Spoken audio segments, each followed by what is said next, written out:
Boa noite. Boa noite.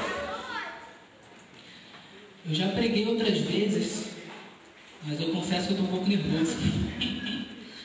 Acho que é porque é o nascimento do primeiro filho, né? Um livro é um filho. Eu gostaria de começar o sermão de hoje, não é um sermão, na verdade é uma palestra. Olha o hábito. Gostaria de começar com algumas coisas engraçadas. Você pode soltar para mim? Essas aí são as famosas pérolas do Enem, né? Acho que todo mundo deve conhecer. O Enem é o Exame Nacional do Ensino Médio, né? Ele é feito todos os anos no Brasil. Ele inicialmente foi criado para avaliar como estão os alunos do ensino médio, né? Mas de uns tempos para cá, acho que uns 2 ou 3 anos, ele tem sido utilizado para o ingresso dos alunos na faculdade, né? Inclusive, o que a gente conhecia como vestibular antigamente está caindo. Muitas universidades não usam mais o vestibular, o que se usa é o Enem, né? E todo ano sempre tem algumas pérolas, algumas coisas que são ditas no Enem pelos alunos que são verdadeiras burrices, né? E que as pessoas pegam, né, para poder mostrar. Então nós temos, por exemplo, a ciência progrediu tanto que inventou ciclones como a ovelha Dolly. Na verdade é clones, né? A alimentação é o meio de digerirmos o corpo. O que é isso? Uma tonelada pesa menos que 100 quilos de chumbo. Cada vez mais as pessoas querem conhecer sua família através da árvore ginecológica. A leitura permite ao homem tornar-se míope. Tá certo. Eu fiquei assim, né? O porco é assim chamado porque é nojento. As moléculas de água, quando congelam, viram duréculas. Faz sentido, né? Os animais foram salvados do dilúvio graças à Arca de Noé. Ok. A Segunda Guerra Mundial foi um período de paz e de prosperidade para a Alemanha. Paz e prosperidade na guerra. Ok. O meio de transporte mais utilizado no deserto da Arábia é o tapete. Faz todo sentido. Ecologia é o estudo dos ecos, isto é, da ida e vinda dos sons. Os rios correm sempre no sentido da água. Que profundo isso, né, gente? As principais cidades da América do Norte são Argentina e Estados Unidos. A Guerra de 100 Anos durou de 1914 a 1918. A geografia humana estuda o homem em que vivemos. O Brasil não teve mulheres presidentes, mas várias primeiras damas foram do sexo feminino.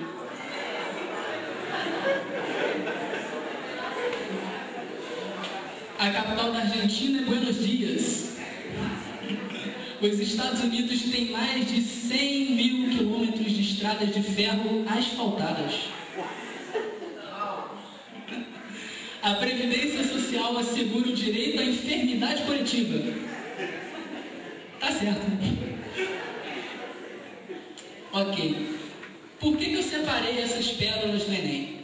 Eu não tenho certeza se todas essas pérolas elas foram escritas pelos alunos assim, realmente eles achavam isso. Talvez alguns tenham escrito de bobeira, né?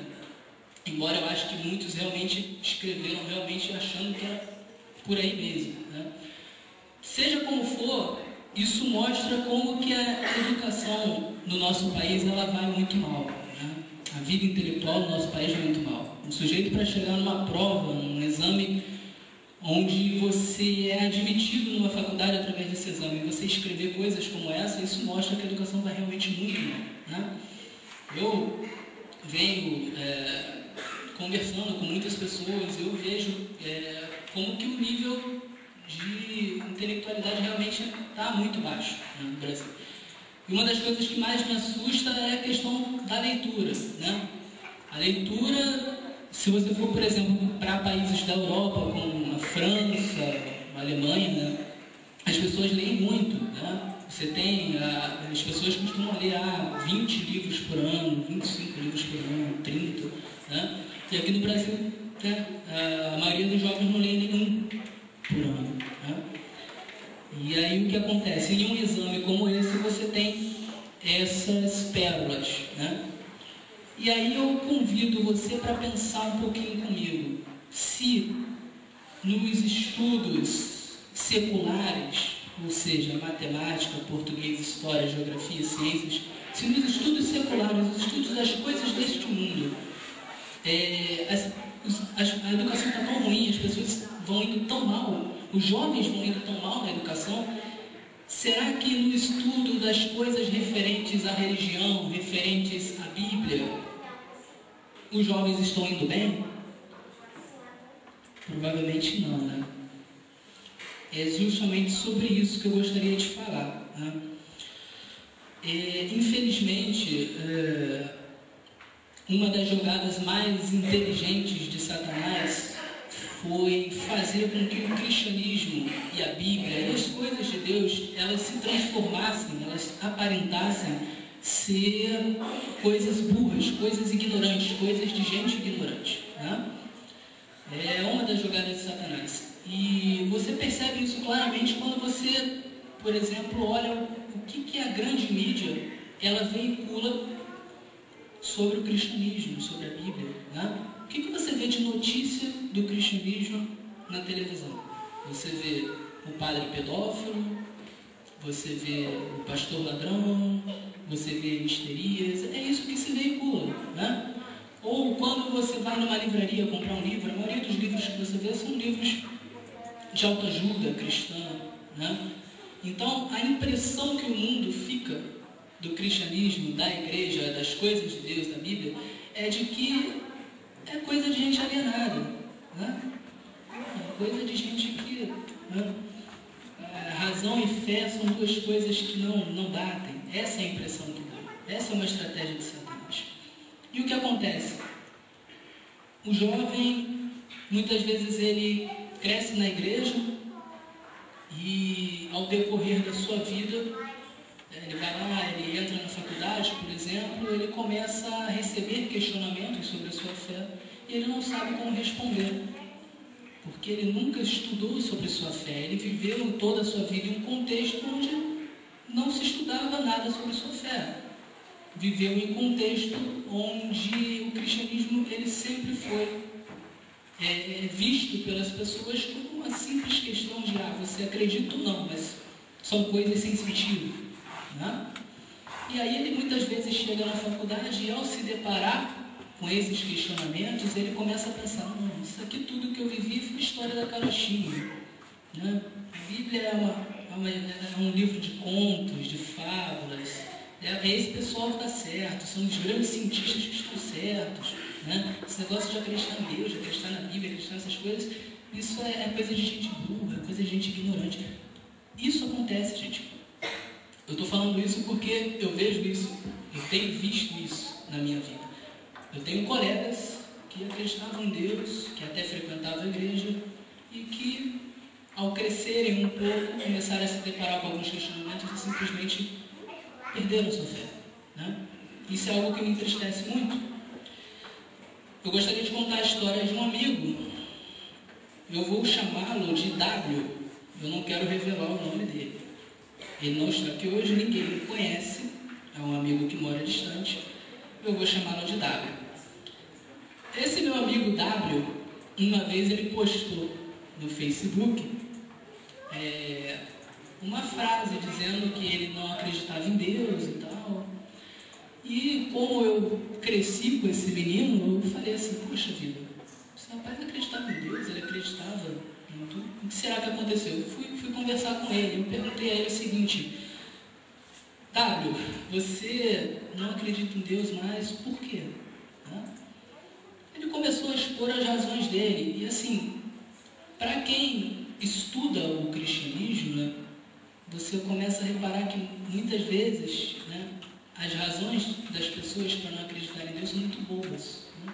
eu comecei a ver que eram muito bobinhas as razões dele. Comecei a conversar com ele e falar, olha, não é por aí, isso aqui é assim, isso aqui é assado, né?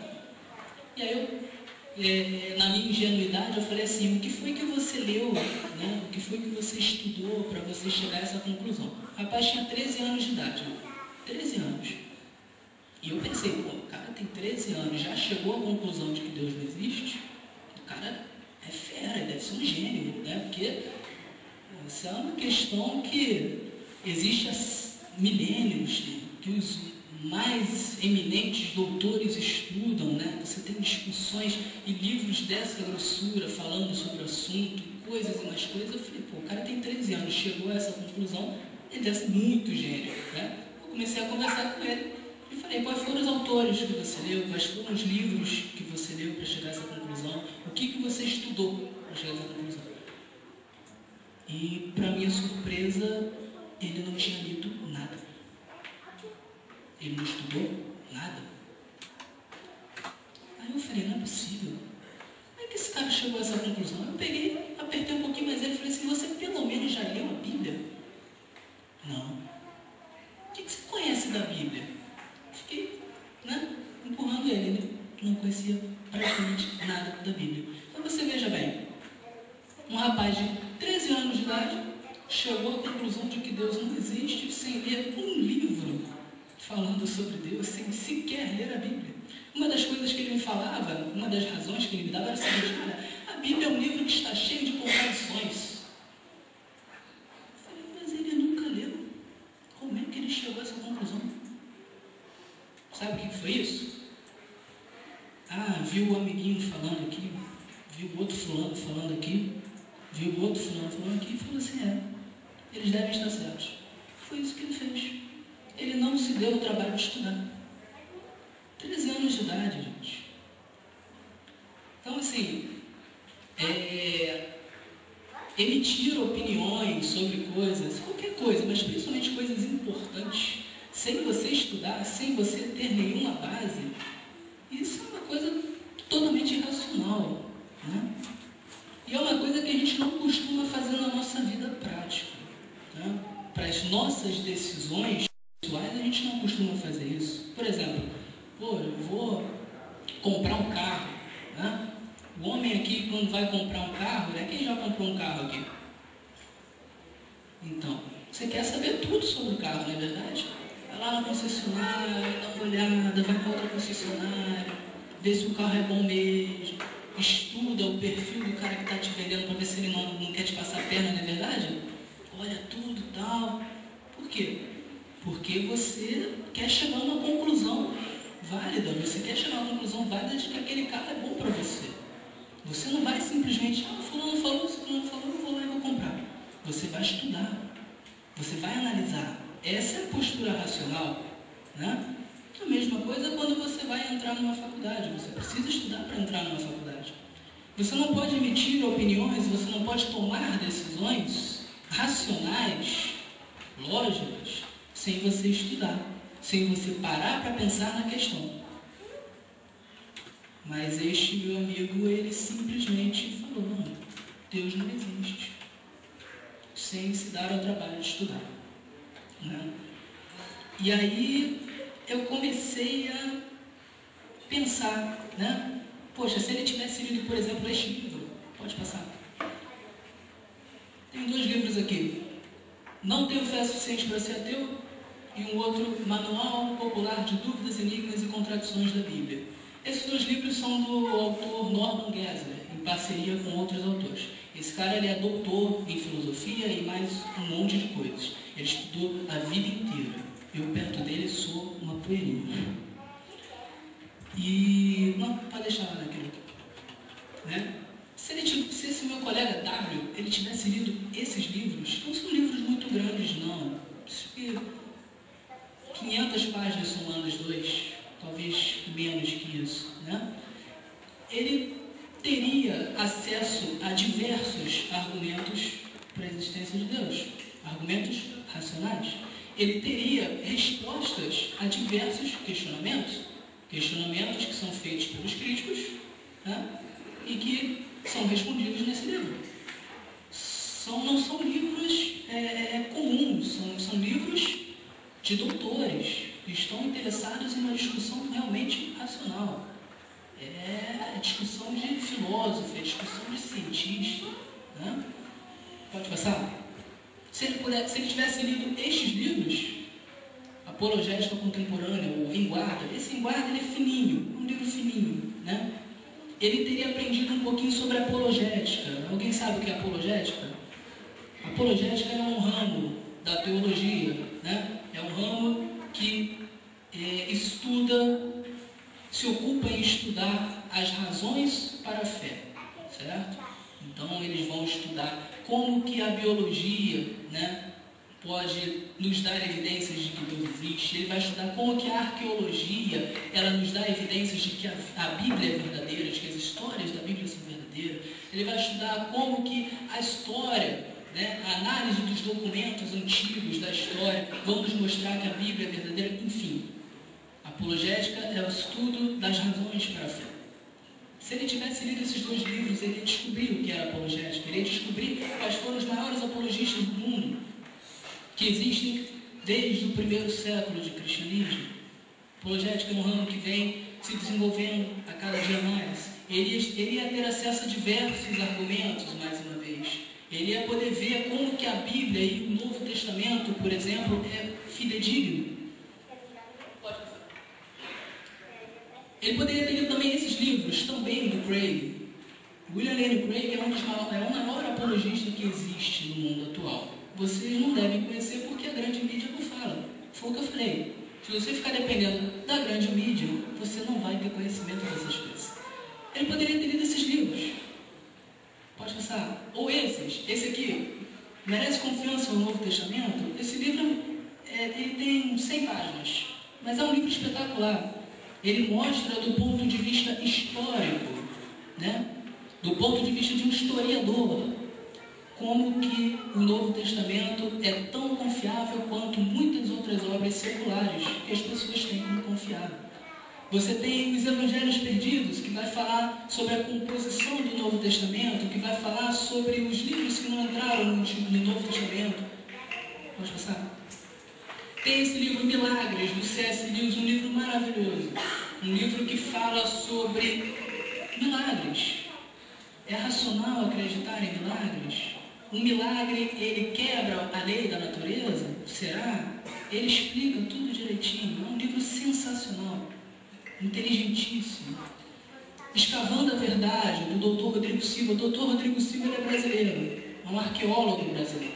Nesse livro ele mostra diversos achados arqueológicos que comprovam histórias bíblicas. Essas histórias que as pessoas por aí dizem assim, isso é a história da carochinha. Ele mostra achados que comprovam essas histórias, né? É ciência. Quebrando o Código da Vinci, né? Teve aquele livro, o Código da Vinci, né? Que ensinava algumas coisas que não eram bíblicas, e esse livro analisa e refuta, né? Tem outro, Uma História Politicamente Incorreta da Bíblia. Esse livro é sensacional também. Ele mostra como o cristianismo foi importante durante os séculos para que coisas que nós temos como importante hoje surgissem, como por exemplo a democracia, como por exemplo o próprio método científico. Se vocês comprarem, vocês vão entender. Esse livro, Is God a Moral Monster? Deus é um monstro moral, né, do Paul Copan. Infelizmente, esse está em inglês, né? Mas se vocês quiserem, tem uma versão em português de Portugal. Eu, inclusive, li essa versão, é engraçado. Mas fala justamente sobre o assunto que eu abordei no meu livro, né? Deus é um monstro moral? Será que Deus é mau? Será que Deus é cruel? E, por fim, o meu livro. Amém? Por que eu mostrei esses livros? Eu estou querendo mostrar para o irmão o seguinte, que existe intelectualidade dentro do cristianismo. Existe intelectualidade quando você segue a Bíblia. Só porque você acredita na Bíblia não significa que você é ignorante. Não significa que você não sabe de nada. Não significa que você não pode crer na ciência. Pelo contrário. Quando você começa a estudar as coisas que estão nesses livros, você percebe que o cristianismo verdadeiro, ele é racional, ele é para pessoas inteligentes, ele é uma opção válida. É isso que eu estou tentando mostrar para vocês. E se esse meu amigo ele tivesse gastado um pouquinho do tempo dele, poxa, ele tem 13 anos, ele não trabalha, ele tem tempo para ler, eu não tenho mais. Eu tenho que ler no ônibus ou no trem. Eu pego um trem cheio que se eu levanto a mão, eu fico com a mão assim. Eu não consigo, porque é muito cheio. Mesmo assim eu leio. Ele tinha 13 anos. Né? Se ele tivesse lido livros como esse, ele ia descobrir o quanto o cristianismo é racional, o quanto é inteligente você crer no cristianismo, você crer na Bíblia. Certo? Mas ele não leu. Ele simplesmente deu ouvidos ao que falaram por aí. Né? E chegou à conclusão de que Deus não existe. Com 13 anos. Gente, com 13 anos, eu não sabia nada. 13 anos. 13 anos eu não ia nem em bambu sozinho. Então, assim, é importante você estudar. Né? E existe um cristianismo verdadeiro que é um cristianismo inteligente. É isso que eu tenho tentado mostrar, certo? E aí vocês podem perguntar assim, mas Davi, pode passar. Isso. Mas o que há de tão importante nesses livros? Talvez vocês tenham pensado assim, pô, mas será que tem tanta coisa assim para falar do cristianismo? Será que não é óbvio que o cristianismo é falso? Que não é óbvio que a Bíblia é falsa? Não é óbvio, existe muita coisa para falar. Eu vou dar só 2 exemplos. Porque eu sei que vocês devem estar com fome e já tem salgadinho lá em cima. Certo? Eu coloquei a comida lá porque eu sabia que vocês vinham. Estou brincando. Por exemplo, o argumento cosmológico. O argumento cosmológico é um dos vários argumentos que tem para a existência de Deus. Né? Pode passar. O que o argumento cosmológico diz? Eu vou explicar rapidamente. Primeira afirmação do argumento cosmológico. Tudo que começa a existir tem uma causa. Por exemplo, eu vou jogar futebol. Aí meu pé está normalzinho, bonitinho. Aí de repente eu dou uma topada, né? Alguém me dá um carrinho, alguém me faz uma falta, eu machuco meu pé. Aparece um machucado ali. Então esse machucado antes não existia, passou a existir, começou a existir, certo? Então, tudo que começa a existir tem uma causa, certo? Então, qual foi a causa do meu machucado? Bom, eu dei uma topada. Essa foi a causa do meu machucado. Tudo que começa a existir tem uma causa. Simples, até aí tudo bem, né? Número 2. O universo começou a existir. Isso aí é dado comprovado pela ciência e por diversos argumentos, né? Por exemplo, a teoria da relatividade de Einstein. Não vou explicar o que é, mas ela comprova que o universo começou a existir, né? Você tem a lei da termodinâmica, comprova que o universo começou a existir. A própria teoria do Big Bang, né? Inicialmente, quando ela surgiu de um padre chamado Georges Lemaitre, né? E a ideia dele era mostrar que o universo teve um início, porque antigamente os cientistas achavam que o universo era eterno. Então o universo começou a existir, certo? Até aí tudo bem. Conclusão. Logo, o universo tem uma causa, certo? Porque se o universo começou a existir, ele tem uma causa. Assim como se o meu machucado começou a existir, ele teve uma causa. A pergunta é, qual é a causa do universo? Não pode ser o próprio universo, porque ele não existiu. Ele não pode causar a si mesmo, certo? Eu não posso ser, por exemplo, a causa de eu ter nascido. Algo além de mim tem que ter me gerado. A minha mãe tem que ter me parido. Eu não posso eu mesmo ter nascido de mim mesmo. Então, da mesma forma, o universo não pode ter surgido de si mesmo. E nada que existe no universo pode ter dado origem ao universo, porque faz parte do universo. Então, matéria, energia, tempo, espaço, nada disso existia. Nada disso pode ser a causa do universo. O que causou o universo? É algo que está além do universo. É algo que está acima do universo. Certo? Algo poderoso para poder criar o universo. Certo? O que é que os cristãos têm dito há mais de 2000 anos? Que um Deus que está além do universo, criou o universo. É isso que a gente tem dito. É comprovado. Certo? É o que o argumento cosmológico diz. Que algo além do universo criou o universo. Algo que não está no universo. O que os cientistas dizem? Não, porque o universo deve ter sido criado por matéria e mais matéria e mais matéria. Não, isso não faz sentido. O que criou o universo tem que estar fora do universo, tem que estar acima do universo. Deus está acima do universo. É isso que a gente chama de Deus. Certo?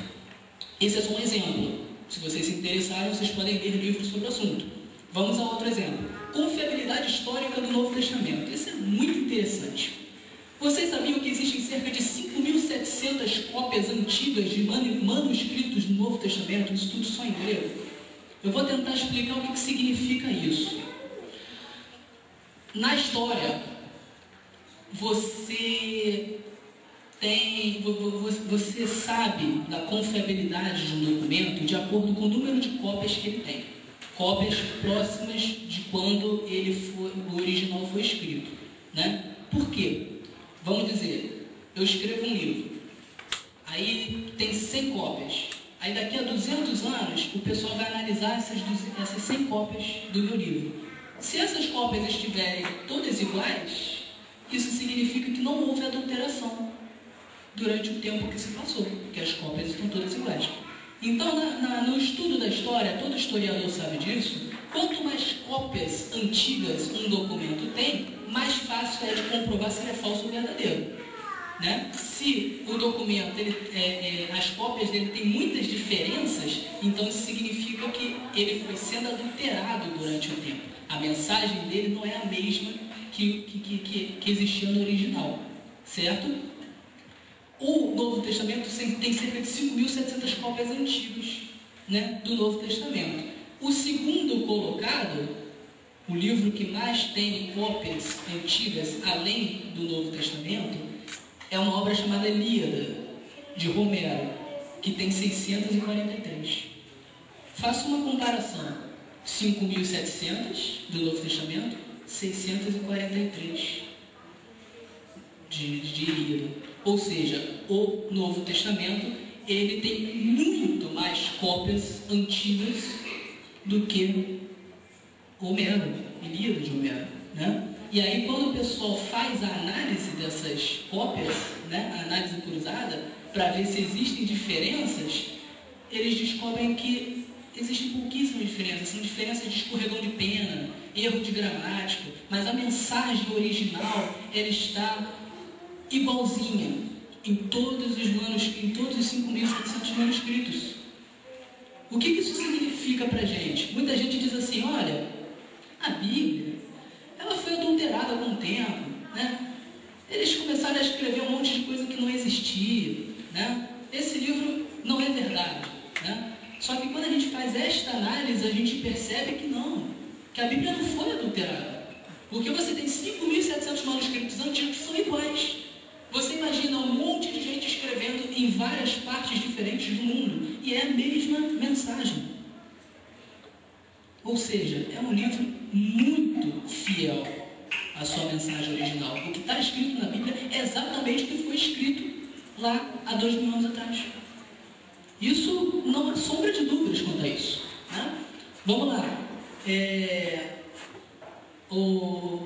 Aqui, isso. Afora isso, os comentários dos primeiros teólogos sobre passagens do Novo Testamento são tão amplas que, segundo os cálculos de Bruce Metzinger, seria possível reconstruir 95% de todo o Novo Testamento só com esses comentários. Ou seja, pessoas que escreveram livros sobre o Novo Testamento, pessoas antigas.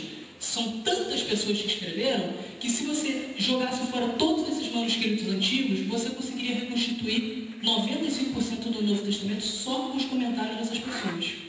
E aí, quando você vai lá nos comentários, você vê que é a mesma mensagem. Ou seja, não foi adulterada.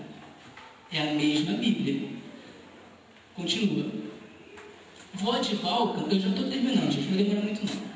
Vodd Balkan, que é um estudioso, ele conclui de maneira lógica e divertida que os desonestos que queriam adulterar o Novo Testamento, que o pessoal diz assim, porque adulteraram, alguns desonestos adulteraram o Novo Testamento, adulteraram a Bíblia. Ele diz assim, olha, se realmente alguém adulterou a Bíblia, né, para que eles tenham conseguido fazer isso, eles precisaram fazer o seguinte: encontrar 6.000 manuscritos e porções de manuscritos em gregos, roubá-los, mudá-los, não mostrar sua caligrafia, devolvê-los.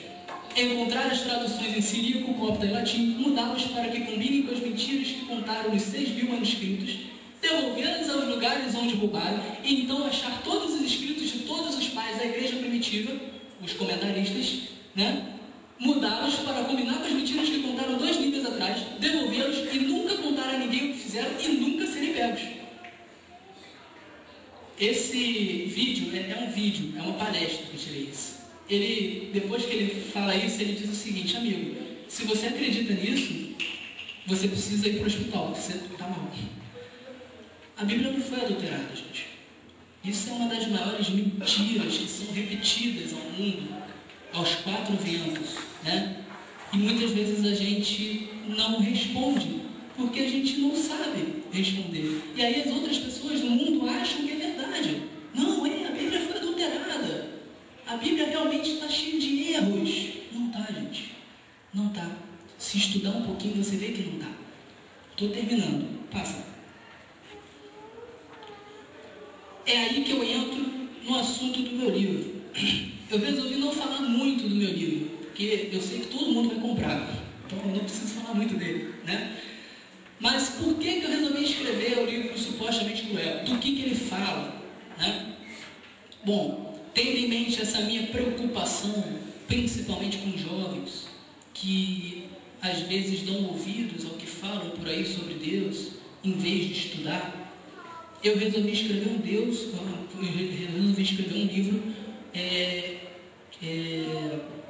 desmentindo algumas críticas que eu vinha vendo, que estavam se tornando muito comuns, que eram críticas ao Deus do Antigo Testamento. Eu não sei quem já leu o Antigo Testamento, mas o Antigo Testamento ele tem algumas passagens que realmente são complicadas de se entender, principalmente para a gente que vive nessa época, São passagens que quando você olha de primeira você fala assim: opa, esse Deus aí, ele é sanguinário, ele é cruel, E eu resolvi começar a fazer uma análise sobre isso para mostrar que não é verdade, para mostrar que essas pessoas, o que elas estão fazendo é simplesmente não estudando profundamente. Toda vez que você não estuda algo profundamente, você acaba tendo uma visão errônea do assunto, Eu vou dar um exemplo de passagens polêmicas do Antigo Testamento.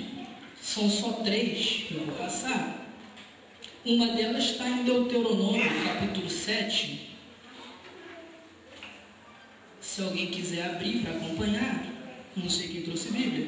Deuteronômio, capítulo 7, a partir dos versos 1 e 2, diz o seguinte: quando o Senhor, teu Deus, te introduzir na terra a qual passas a possuir, e tiver lançado muitas nações diante de ti, e aí ele fala o nome das nações, 7 nações mais numerosas e mais poderosas do que tu, e o Senhor teu Deus estiver dado diante de ti, para as ferir totalmente, as destruirás. Não farás com ela aliança, nem terás piedade delas.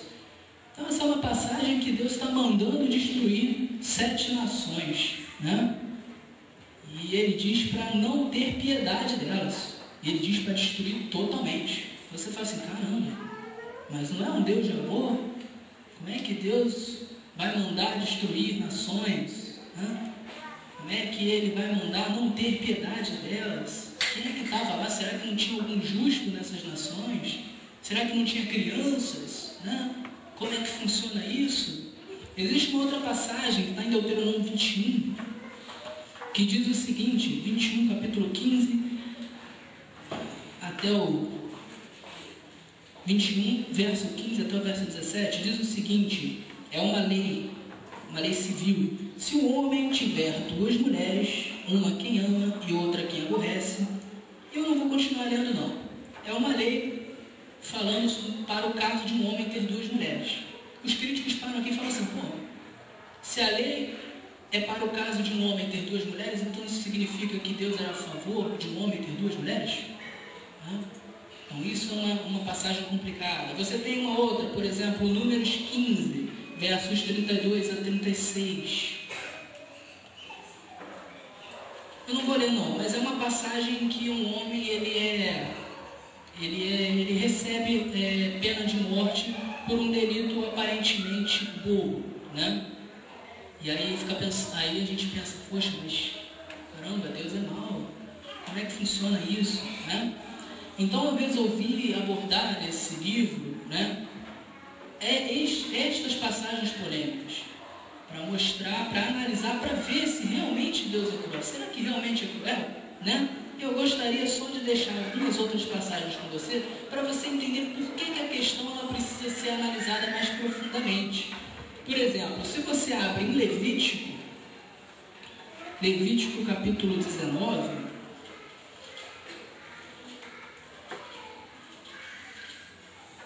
a partir dos versos 33 e 34, ele diz o seguinte: se o estrangeiro peregrinar na vossa terra, não o oprimireis, como natural será entre vós o estrangeiro que peregrina convosco. Amá-lo-eis como a vós mesmos, pois os estrangeiros fostes na terra do Egito. Então essa é uma passagem que Deus diz aos israelitas que eles devem amar os seus estrangeiros, que eles não devem oprimir seus estrangeiros. Por quê? Porque eles também foram estrangeiros na terra do Egito. Então agora você começa a entender por que a questão precisa ser estudada mais profundamente. Porque uma passagem parece que ele é mau, que ele quer que se destrua todas as nações. Mas em outras passagens você vê que eles não deveriam oprimir os estrangeiros. E aí? Qual lado você vai escolher, né? Será que é uma contradição? É por isso que precisa ser estudado com mais profundidade, certo? Você precisa estudar o contexto, você precisa entender o que está se passando ali, né? Quais são as causas daquele texto, né? Você tem também uma outra passagem muito interessante em Malaquias.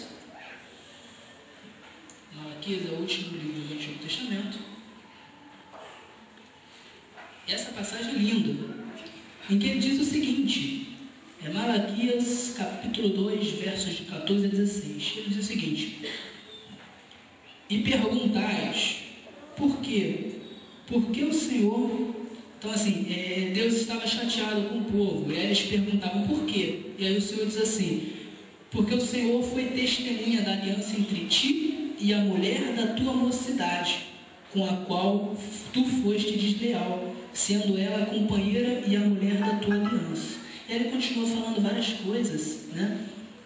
E aí depois ele diz o seguinte: portanto, cuidai de vós mesmos e ninguém seja infiel para com a mulher da sua mocidade. Porque o Senhor Deus de Israel diz que odeia o repúdio. O repúdio é o divórcio. E também aquele que cobra de violência em suas vestes, diz o Senhor dos Exércitos. Portanto, cuidai de vós mesmos e não sejais infiéis. Então esse é um texto claro, está dizendo o seguinte: olha, Deus não se agrada de um homem que tem duas mulheres. Por quê? Porque ele está dizendo que eles deveriam ser fiéis à mulher da sua mocidade. Ou seja, eu me casei com uma mulher e eu preciso morrer com essa mulher. E aí? Você está entendendo por que precisa estudar com profundidade? Os críticos não mostram esses textos. Quando os caras vão criticar a Bíblia, eles não mencionam esses textos, né? Eles só mencionam os textos difíceis, não mencionam esses. Você precisa colocar os dois na balança para perceber que a questão é profunda e que você precisa entender por que você tem, de um lado, textos assim, de outro, textos de outra maneira. E quando você estuda profundamente, você descobre a razão. Você descobre a razão de cada coisa. Foi o que eu fiz nesse livro. Certo? Existe uma história que deve ser conhecida de vocês, que é de um sapo, que ele morava em um buraco fundo, né?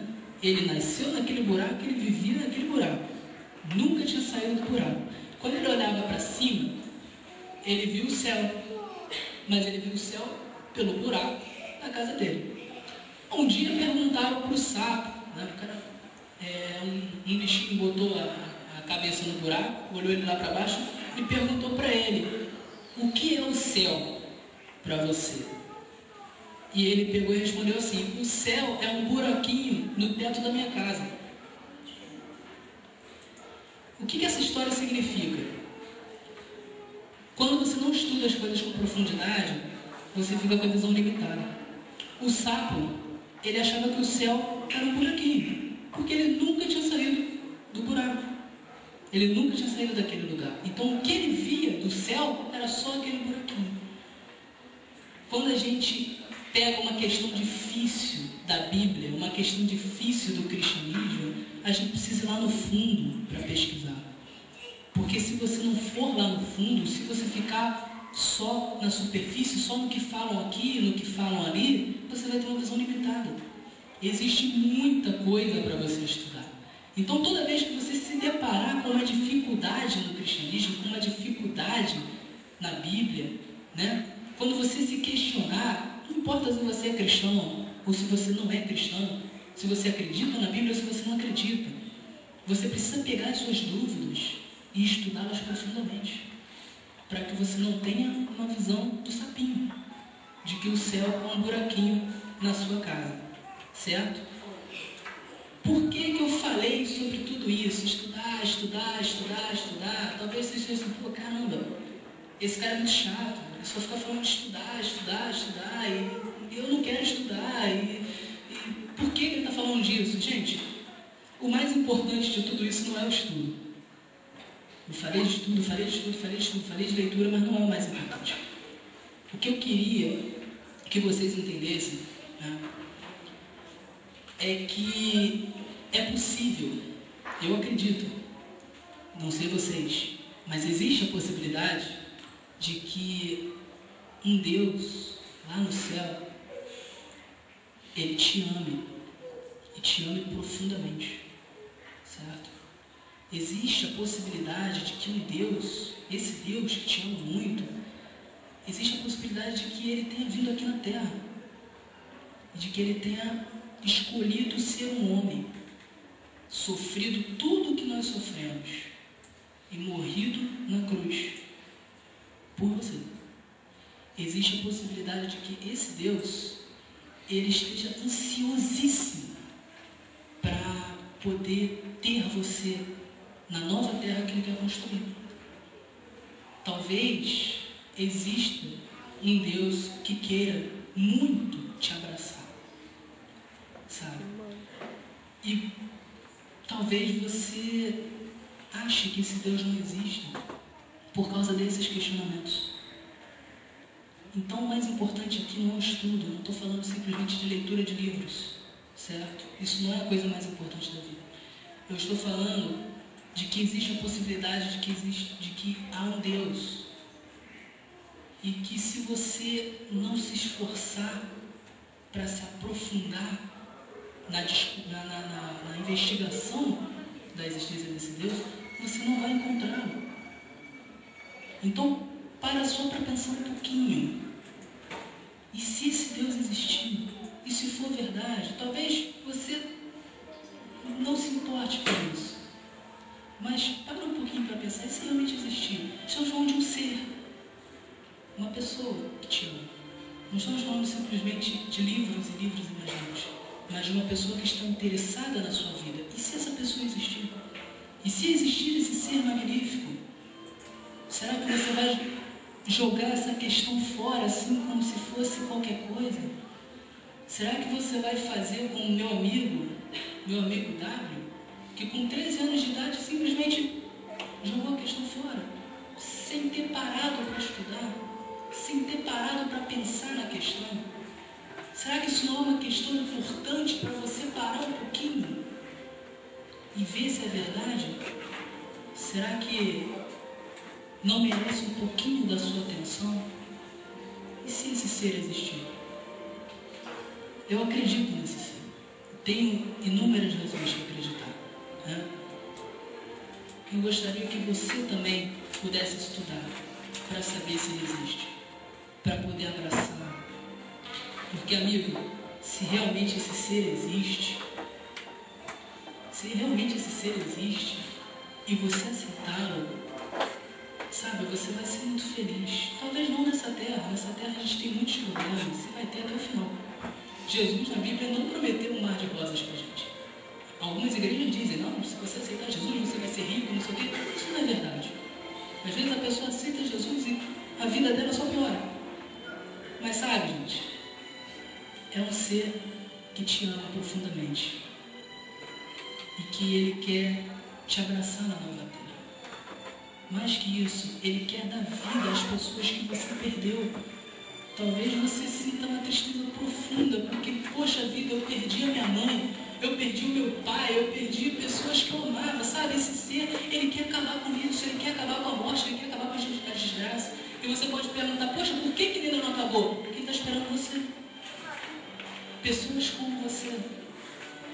Pessoas como você que ainda não se abriu para estudá-lo, que ainda não se abriu para poder aceitá-lo. Ele não quer construir um novo mundo sem você. Ele não quer destruir o mal e ter que destruir você também. Ele quer você lá, ele quer te abraçar. Ele quer te chamar de filho. Então esse é o mais importante. Eu escrevi esse livro para que vocês possam não parar a leitura aqui, mas continuar a busca por Deus, até encontrá-lo. Talvez você não encontre. Eu não sei, eu acredito, eu tenho razões. Mas por que não tentar? Por que não dar uma chance para esse Deus? Deus hoje está te pedindo, dê uma chance para mim. Me estuda, me questione, me pergunte.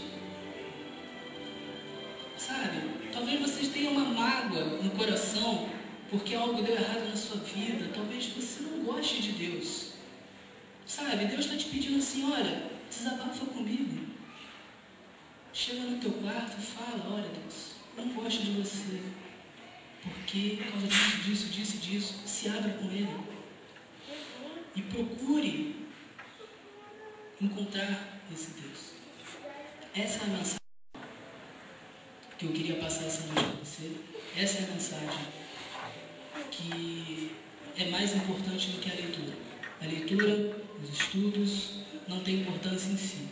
Elas têm importância quando te conduzem para esse sentido da vida, né? E é isso que eu gostaria que vocês levassem no coração de vocês. Ok?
Querido Pai que está nos céus, muito obrigado por mais um dia que o Senhor nos concedeu, Senhor. Pai, hoje nós estudamos um pouquinho sobre o Senhor, só um pouquinho, porque o Senhor é imenso, não há como entendê-lo em sua total profundidade. Mas o pouquinho que a gente pode estudar sobre o Senhor aqui nessa terra demonstra que existe um Deus que se importa conosco, um Deus que nos ama profundamente e que quer acabar com tudo de mal e triste que existe nesse mundo. E nós te agradecemos por isso. Não merecemos, somos pessoas cheias de erros, cheias de manias, cheias de teimosias. Nós não conseguimos dar um passo sem errar, mas mesmo assim o Senhor nos ama e nos oferece hoje o teu perdão e o teu abraço, Senhor. Senhor, queremos conhecer mais sobre ti, Senhor. Queremos conhecer mais sobre esse Deus que as pessoas dizem que é cruel, que as pessoas dizem que é mau, sanguinário, que dizem que não está nem aí. Nós queremos conhecer mais. Será que é isso mesmo? Nós queremos questionar, sim. Queremos saber se o Senhor existe, se o Senhor se importa conosco. Eu sei que existe. Eu sei que se importa. Senhor, o Senhor possa abençoar cada um aqui presente. Abençoar as suas vidas pessoais, seus desejos e seus sonhos. Mas principalmente, abençoar nessa busca para encontrar o Senhor. Aqueles que já encontraram, amém, que continuem estudando para fortalecerem a sua fé, para se tornarem mais inteligentes, para poderem responder a todos aqueles que questionarem, aqueles que ainda não encontraram, que eles possam encontrar. Que o Senhor possa dar a eles vontade de estudar, que o Senhor possa dar a eles ferramentas para que eles possam estudar e conhecer o Senhor. Senhor, muito obrigado pelo lançamento desse livro, Senhor. É um sonho que se realiza, Senhor. E que venham muitos outros, Senhor, que possam ajudar as pessoas a encontrarem o Senhor. Senhor Jesus, muito obrigado por ter morrido por nós na cruz. Muito obrigado pelo Teu Espírito Santo que toca os nossos corações a todo momento, Senhor. Muito obrigado por tudo, Senhor. Que o Senhor possa levar todos para as suas casas muito bem, protegidos de toda violência e de todo mal, Senhor. É o que nós te pedimos e agradecemos em nome